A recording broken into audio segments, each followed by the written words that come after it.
akkam jirtu Oromoo ergaa kana hin dabarsina ummata Oromoo tuulamaa biyya Arsii bahaa keessa jirutu ergaa kana naa dabarsaa jedhee nutti himate hin dabarsinaa jalaa namichi ajjala jiru kun maqaan isaa Jamaal Gannaalee jedhama. Obbo Jamaal Gannaaleen itti gaafatamaa paartii Biltsiginnaa godina Arsii bahaati. Godina Arsii bahaa kana jala aanolee adda addaatu jira. Kan akka Shirkaa, Xaanaa, Xiichoo, Arsii Roobee fi Digaluu kan kana fakkaatantu jira. Ummanni maaloo dhumnee jirra sagaleen keenya ukkaamamee mootummaa biraan nuugaa mootummaan nu dhaqqabaa jedhaniiru akkuma isaan jedhan biraan ga'uu barbaada. Isin viidiyoo kana fuudhaatii muummicha ministeeraa Dr. Abiyyi Ahmedifis akkasumas obbo Shimallis Abdiisaa akkasumas obbo Awwaluu Abdootii fi ajajaa waraana Itoophiyaa Fiild Maarshaal Biraanuu Juulaa biraan nuugaa nuu dhaqqabaa jedhaniiru uummanni waanuma isaan jedhan qofan sin biraan ga'a. Okay. Namichi as jalatti argitan kuni obbo Jamaal Gannaaleeti itti gaafatamaa paartii Biltsiginnaati mootummaa keessa jira. Garuu qeesiin naannoo kana keessa qeesiin akka du'u kan ajjeechisiisu isaa waldaa kan gubsiisu isaa bakkatti maskiinni ijaaramu immoo hamma horii Itoophiyaa birrii 200,000 kenna. Imaajin namichi kun damoozni isaa meeqa akka ta'e bakka maskiinni ijaaramu hundatti birrii 200,000 kennuunsaa eessaa fideeti. Okay.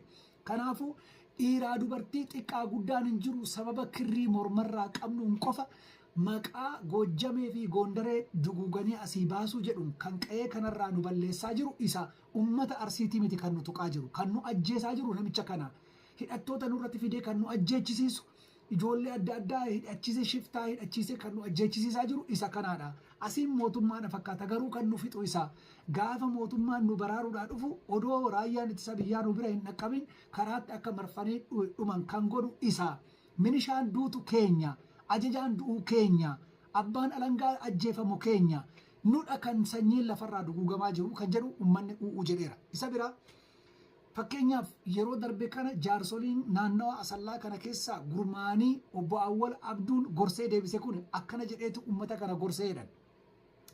Jaarsoliin kun hin gorfaman maal jedhamanii odoo nuti jirru akkamitti Oromoon tuulamaa kantiibaa magaalaa Asallaa ta'a jedhanii gaafa dhufanii obbo Awwaluutti haasan. Obbo Awwaluu nutu qe'ee isaaniitti irratti kunoo silaa bulchaa jirra.